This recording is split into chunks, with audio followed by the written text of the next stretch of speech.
Yes, pass the Kleenex. It's all over. The one with the lovely hair from Girls Aloud has called time on a 3.5-year marriage to love rat Ashley Cole. Yesterday that all happened, of course. Now, given all those rumours about his infidelity, the only surprise, according to the papers at least, was that she didn't do it sooner. The Sun has linked the Chelsea star with 5 different other women and accused him of texting ludicrous pictures of himself with what appeared to be socks stuffed down the front of his trainer pants. No one. You like that, Mel, didn't you? No, is that a real picture? Can we bring it back up again? I believe it is. There. Yes. Oh, dear. Yes.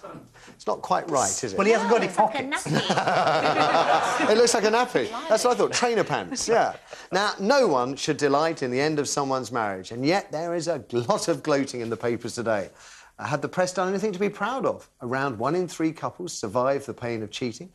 The weeping Geordie and the dim-witted footballer, though, have been trying to do just that, following the Sun's claim 2 years ago that he'd had a fling with hairdresser Amy Walton. But if it hadn't been for the papers, and this is where it gets interesting, if it hadn't been for the papers, Cheryl may never have known what he was getting up to behind her back. She'd have been blissfully ignorant. So did the press help Cheryl? Help her to see the truth? Or cause the split with their relentless reports? Sienna Miller, she famously said that reading all the reports about Jude Law's affair with the nanny did nothing to help her stick together with her then partner, back with him now. Having her heart broken, she said, should be a private moment. But then not much in Cheryl and Ashley's life has ever been private. Look at that. I mean, that is... Was that their wedding? I don't know what it is. It's a lottery ad, I think. They were going down to the supermarket. Sunday morning shop. Yeah. Well, Mel... Always You're telling me? Yeah. I'm having a Gordon Brown day. I'm being bullied at work. Yeah. No, you're not. No, I'm not. No, you're not. I'm not. No, of course I'm not. And if you do, you'll be fired. Exactly. Just so you're clear. I can't believe that Cheryl wouldn't have known that there were various things awry with her relationship with her husband. But surely, no, come on, she's a bright She may not girl. have known about the cheating. She's away weeping somewhere in the north, auditioning bad singers, and he's, you know... She's not always weeping, Matthew, to be mainly. honest. She's a jolly girl OK. some of the time. Well, I hope she gets her jolliness back, because she's a lovely girl. I've never met her, but, you know, she seems lovely. I think she must have known. Come on, woman's wiles. No, you can't say that. I mean, Vanessa Feltz famously didn't know that her ex-husband was cheating on her behind her back. All her friends knew, everybody knew, no one told her. So you can't make that assumption. Let's assume that she didn't know about the affairs. Had the press done her a favour by letting her know that's what her husband was getting up to? Well, no, I don't think they have done her a favour, because it must be... So ignorance is bliss? Because it must be very humiliating.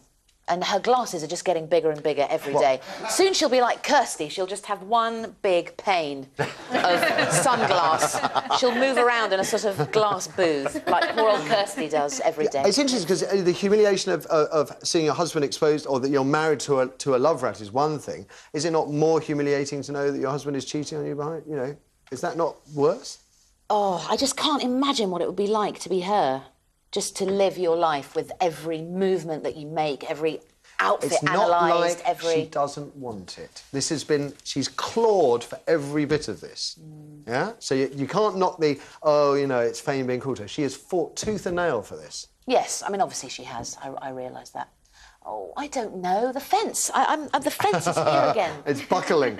Ching, what do you think? I think they've done her a favour. Really? I do. Okay. I think first by exposing it. Obviously, I don't know her, and I feel very sorry for her right now, because it's not very nice to have that, you know, all exposed and everyone knowing about your life, and you know, her heart must be breaking. You say, yeah, but everybody knows about her life because she's constantly telling everybody about her life. This is just a part of her life that she didn't know about until the press told her about it. So she, you know, this is... Some cases people do very badly by, you know, the press does them over. I don't know whether you can say that in this case.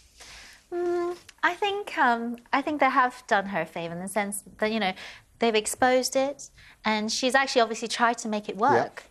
So, you know, good on her. And but obviously it's not meant to be. I mean, he's clearly doing this again and again, and if people don't learn by their mistakes, and he's obviously had the opportunity, then I'm sorry, I have to say goodbye. OK. Do you think they've done her a favour in the press? Well, the received wisdom, of course, is that they've done her career a favour. I mean, you know, it's more exposure. There'll be another story, who she moves on to. They'll be looking for clues in her next songs, whether it's alluded to. Well, the trip to LA, you know, everyone backstage here is saying, oh, she must be doing the American X Factor dance thing, whatever they're doing. Quite because that's why she went over to LA. But, I mean, firstly, the press didn't destroy their romance. He did. Right. If these are kind of true, if these allegations are all true, then he's the one who screwed it up. It's not the press did. In terms of revealing it, I mean, you know this as a newspaper man, is that once you start doing your deals with the press, letting them into your house, inviting them to your wedding, going to premieres, all that kind of stuff, newspapers have files on you. They keep files on you, and they update that because you're a story. And they can now, unfortunately, with this couple, they can go right back to their wedding and before and tell the whole story in pictures, incless pictures of the ones that which is what they've done today, exactly that. But that's the deal you make with them. So I don't think it's a case of the press having not done her a favour or stood in the way of the relationship. That is just the deal. I think it's a favour one way or the other. Of course, it's awful when it all comes out, but then you don't invite them to your wedding. OK. What about you guys? Let's find out. What do people think, Kirsty? First, we have Esther on line 1. Esther, good morning. Good morning. Can you hear me OK? Loud and clear, Esther, loud and clear. So, do you think the press did Cheryl a favour? You know what? I think they probably have. I tell you why. Because I think that if they were under, those problems were pre-existing anyway. They've just flagged them to the floor. They've made her, regardless of this, of the downfall of her relationship and her marriage, they've made her someone that this country is absolutely in love with. We think she's fabulous. No. You think she's fabulous. Don't drag me into your pitiful sentimentality. No. I think she's cool. Right. Okay. Do you know her? Ever met her? I'm sorry? Ever met her? No. So you have no idea what you're talking about. You've been suckered into it. You've bought into the Cheryl dollar, haven't you?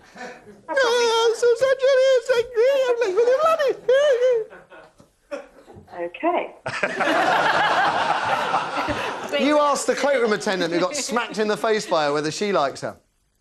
I'm sorry? You should ask the cloakroom attendant she punched in the face whether she thinks Cheryl's a lovely lady. Well, she probably doesn't, but nevertheless, I think it's flagged something up, and good luck to her. I hope it gets her mojo back. OK, thank you for that. Let's have another. Next, we have Amy, and she's on line 2. Amy, good morning. Good morning, Matthew. Had the press done her a favour? I think they shouldn't have stuck their noses in. If they left the poor girl alone, she must have had some idea of what was going on. Sorry, Amy. So should the press have, all those times that she called them to promote all her different things, they should have said then, oh, we're not coming, Cheryl. No, we're going to ignore your invitation because... It's where to draw the line. I mean, they get their pennyworth out of her. That doesn't mean to say they can stick their noses into her private life. And, but hang on, no, Amy, she relentlessly sells her private life in glossy magazines and in the press, non-stop. What she wants people to know, yes, but her private life is another thing altogether. Now they're getting their... Well, £1 million for a wedding, that's pretty private, isn't it?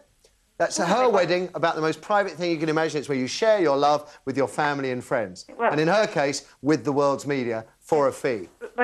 She agrees to that. They agree to that. Yeah, but that's her private life. That is her private life. But her private life, as far as something like this is concerned... Oh, so you're saying she can choose which bits of her private life she can prostitute and that which bits of her private life everybody else has to leave alone? Would you like your private life? I don't sell my private life one way or the other, Amy. That's why it's my private life. She chooses to sell part, but not all. But not the bits like this. They should be less private. But can you go around, Amy? Can you go around? Is it fair to make £1 million selling My Glorious Wedding to Glorious Ashley, right? And then everybody has to do that when they find out that Ashley's a cheating rat? No one's forcing the press to buy her story. They buy it because they think people will want to read it if they can read about her. So by the same logic... It's a bit late for her now to ask for privacy when they splashed it all over their front pages. The poor girl hasn't got anywhere to hide, has she? She's not poor either, Amy. Thank you. Let's have another one. Very, very different view here. Jazz on line 3. Good morning, Jazz. OK, good morning. Morning. Thanks for saying that she's not poor as well. OK. So do you think the press has done her a favour? I would say total opposite. They've done Ashley a favour, basically. You know, at the end of the day, he obviously wasn't happy with this miserable Cheryl who's going around probably, you know, selling every bit of their, you know, affairs and everything, you know, their marriage. So probably they've done him a favour, got rid of this miserable Cheryl, and now he can go and enjoy himself thoroughly. Sorry to be horrible, but, you know... I just want to make sure, Jazz, you're not the same Jazz I know that works for Relate, the relationships... No, You made my morning, Jazz. Thank you for that. That was the call I wasn't expecting. It is fascinating, this idea that if you sell part of your private life, I mean, you alluded to it straight away, Sanjeev, that, you know, the press takes the view that if you've danced with the devil, if you've taken money for a part of your private life, they are entitled to report the others, and that is absolutely how they see it. But whether or not that is actually fair, if you get £1 million saying we're so in love, does the press then have a right to expose the dark side? You've invited them in. Yeah. You know, you're trying to, slam the barn door shut after the horse has bolted. I mean, it's too late then. You know, all those allures of kind of being on the front covers of magazines and being paid to kind of pose in photographs sounds lovely. Who's advising her as well, you know, and who was advising her when she was a kind of green young thing that just got that massive gig with Girls Aloud, you know? It's people kind of pushing these things onto her as well. Okay. I feel sorry for Well, her. let's... Cheryl Cole, you leave Cheryl Cole, right? She's really, really beautiful. She's lovely. I've never met her, but she's really, really fit. She's a lovely girl. You leave fit women alone. I feel sorry for people who die in wars like Afghanistan. I don't know if I necessarily feel for something like that. I do as well. Fit women. I mean, Right, let's move on.